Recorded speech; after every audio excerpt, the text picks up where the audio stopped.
that Virginia Giuffre is not a believable individual. What happened to her is horrific, and I never want to dismiss that. However, I have a hard time believing that a former president with Secret Service in tow, because let's be honest, he would have had to have had Secret Service protection, would have done something so public about that. I'm not sure that that actually happened, but I don't want to be perceived as calling her a liar because I don't think that she is.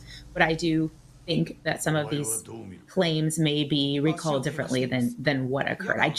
Yeah, I just can't see him doing that. I'll tell you, I thought it was interesting because it's my understanding, correct me if I'm wrong, but I understood that there were reports that Epstein himself tried to prevent Vanity Fair from publishing articles about his alleged abuse of these two sisters. There was this journalist, Vicky Ward, said in a podcast a couple years back that Epstein said, quote, "I have reports here about you, your husband. I have everything under the sun that was sent to me by people who want to be helpful." I don't know if you heard about that, but the idea that, Jeffrey Epstein was trying to kill stories. Now I hear that this allegation that Clinton was trying to kill stories in the same publication. Just a little interesting to think about if you want to give your quick take on that. I could see Epstein wanting to kill a story. I could understand that. I think what happened with Clinton, if it happened, maybe happened over email, over a phone call. I just don't see him physically storming into the office. I guess it doesn't seem practical. I'm thinking from a tactical standpoint of Secret Service in tow, coming up there and doing that. I don't see it. Talking about law enforcement, one of the biggest pieces of new information revealed in this second batch of documents relates to the testimony from Palm Beach, Florida detective Joseph Recarey, because he testified about how Epstein recruited girls to give massages in his home and then offered to pay them if they brought over more friends.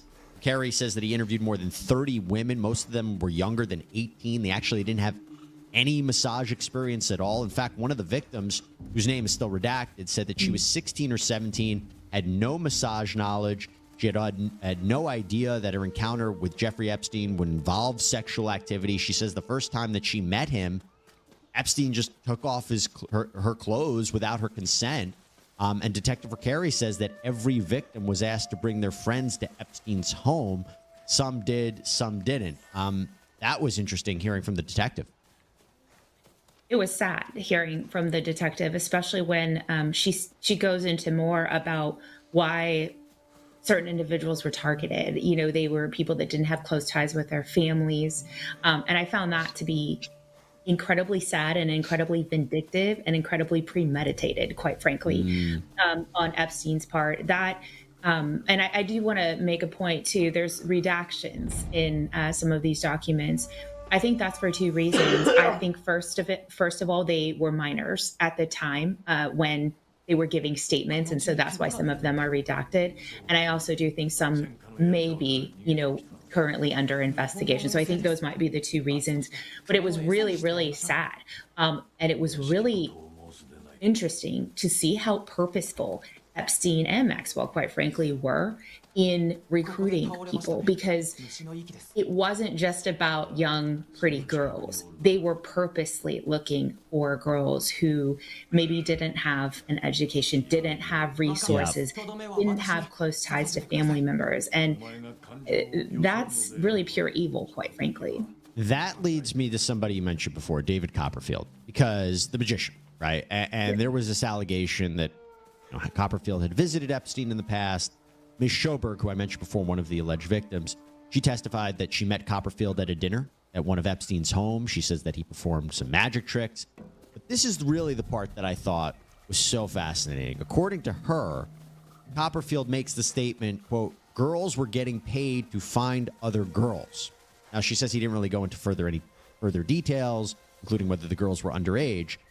But that comment is so chilling, considering what we just talked about, this recruitment method of not only getting these victims, but having these victims as recruiters. It's chilling and disgusting. Where was the hero in any of this situation? I guess that's this is going to sound terrible. It shows me what a coward Copperfield is and what a lot of these people were if they had knowledge that minors were being recruited and then asked to recruit their friends. What that tells me is that Copperfield may not have been partaking in what was going on. I couldn't find any allegations of that, but he knew. It sounds like, right, in making that statement, what was going on, but neglected to do anything about it. And if you know, I'm not saying that, he had to, no one has any moral obligation. I just wish someone would have done something. Yeah, and in that vein, I mean, just about this recruiting, Giuffre's ex-boyfriend, Anthony Figueroa, testified in deposition that Ghislaine Maxwell had repeatedly asked him to bring underage girls to Epstein's house in Palm Beach. We talked about it as well, and let's get into it a little bit more. Jean-Luc Brunel, who I think is a fascinating character in this as well. And so he's mentioned several times in the documents. He was this French model scout who faced allegations of sexual assault that had been going on for decades. He was accused of providing Epstein's sex trafficking ring with the young girls, and that he also has sexually abused them. Denied the accusations. I mean, there was a specific allegations in the documents that Jane Doe number 3 was trafficked to Brunel. The documents also allege that he would go after these girls from poor countries, get them for modeling jobs, lure them in. He was charged with rape of minors in December of 2020 by French prosecutors. He died from an apparent suicide in 2022. Quick take on him. It's hard to sometimes put it into words, right? Because what's so upsetting, he was charged, and I know he recently passed away. But the thing is, in my opinion, one of the things that the documents show, particularly in regards to Brunel as well, is how much people knew about what was going on, what he was doing, the women that he was providing. And again, he's focused on women from disenfranchised countries, from disenfranchised groups. And they were never held accountable. And either someone did try to turn them in and no one listened about it, or people were too scared to turn them in. I don't know the answer to that question. I don't know what it is, but we look at bystanders a lot, in history, and I think there's a lot of bystanders here. In my opinion, someone like Jean-Luc Brunel, who this went on with him for quite some time. This wasn't, an isolated incident like some people on that list. This is someone who I think was known for over a decade of providing women to Epstein. And I'm just surprised that nothing really ever came of it until about 2020. What did you think of Frederick Fekkai, talking about famous individuals? This was a famous hairdresser. Accuser Joanna Schoberg, again, testified in 2016 that when she was giving Epstein a massage, she heard Epstein on the phone say, I heard him call someone and say, Fekkai is in Hawaii. Can we find some girls for him? She was asked, what was your reaction to that? She said, well, I was massaging and I didn't have a reaction. I tried to remain reactionless the whole 5 years. Well, first of all, I'm going to take the last part first. The fact that she had to remain reactionless the whole 5 years and just detach herself from reality, right? That was probably the self-preservation mode that she needed to go into. The thing about Fekkai, that was interesting to me was that I'm not sure that I fully realized that Epstein had this wide of a network, right? And was providing these women or underage women, allegedly, to individuals in different countries, in different states. I'm not sure I fully understood the scope of that. Fekkai isn't necessarily, when I looked at one of the reasons he was being deposed, it wasn't about his knowledge of interaction with underage women. It was more just about his knowledge of Epstein himself. And so my guess is that it was probably related to that phone call, but I'm not sure.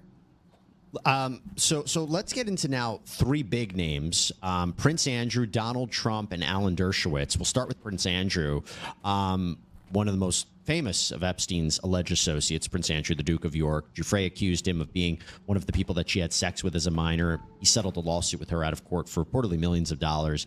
He continues to deny any wrongdoing, but Ms. Schoberg, again, now accuses Prince Andrew of groping her breast while they were taking a photo with a puppet, with a Prince Andrew puppet lookalike. I talked about this in a previous sidebar. And then you have another accuser, unidentified, who claims that she was told to sleep with Prince Andrew during an orgy on the island. And a court filing from 2014 alleges that this woman was forced to have sex with him when she was a minor at least 3 different places, including Epstein's Island. What do you make of that? First of all, the puppet.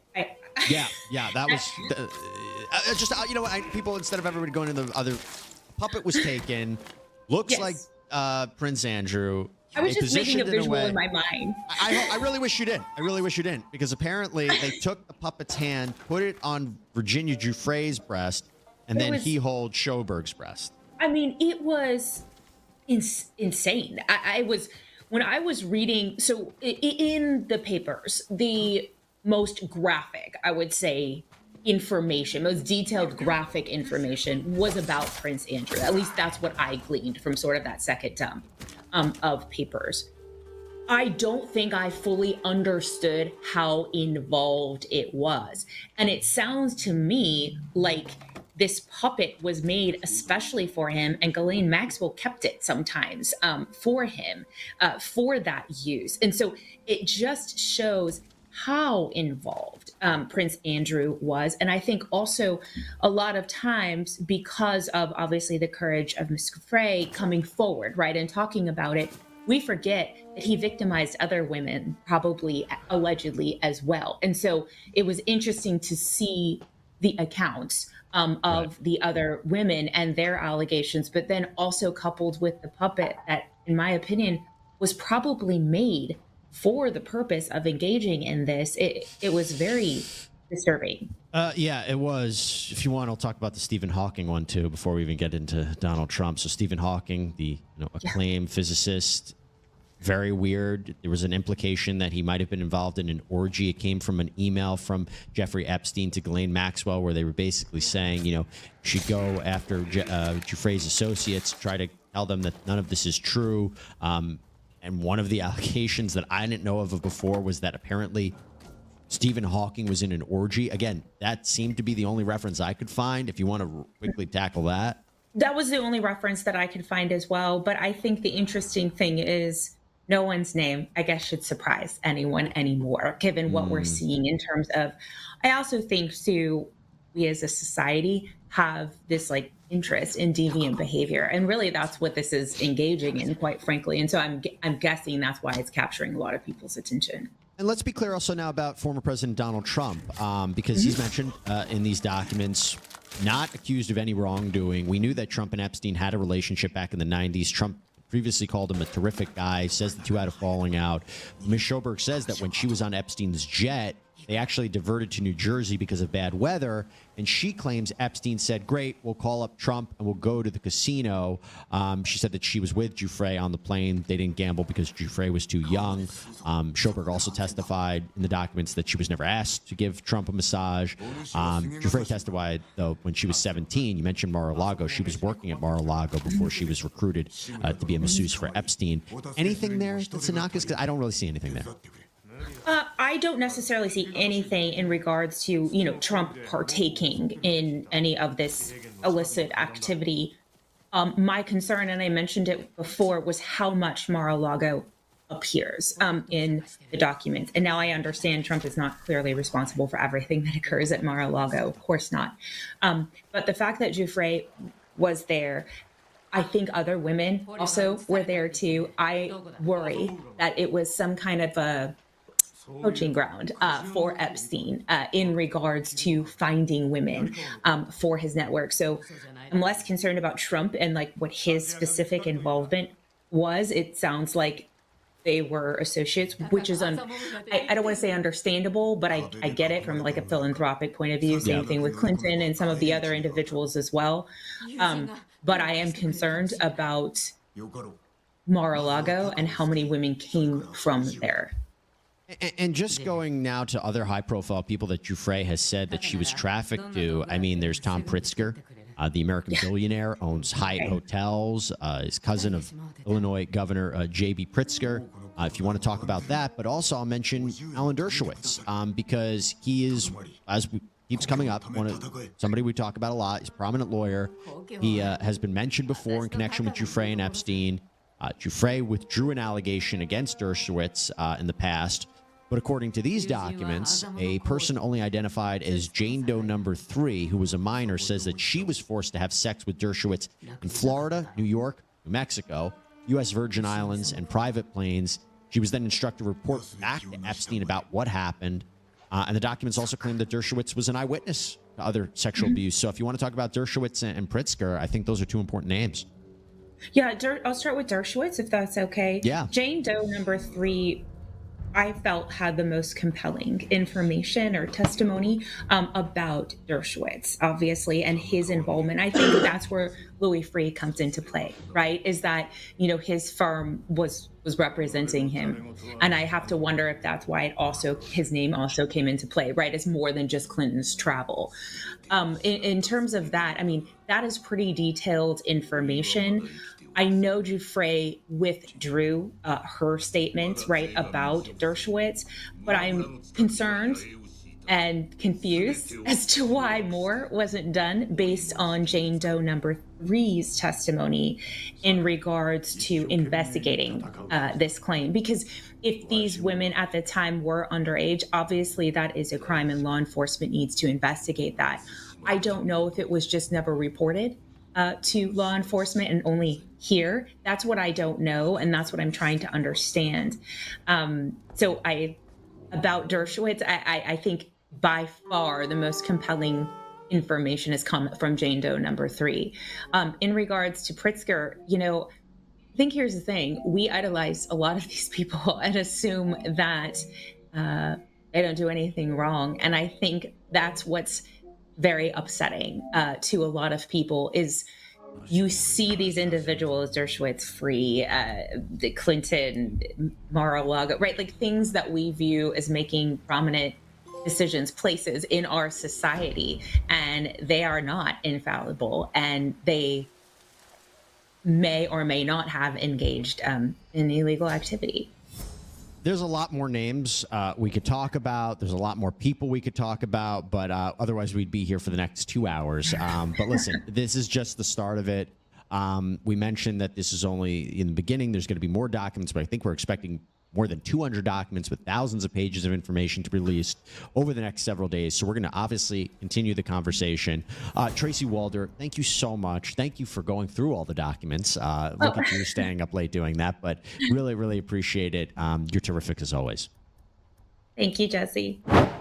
All right, everybody, that is all we have for you right now here on Sidebar. Thank you so much for joining us. Please subscribe on Apple Podcasts, Spotify, YouTube, wherever you get your podcasts. I'm Jesse Weber. Speak to you next time.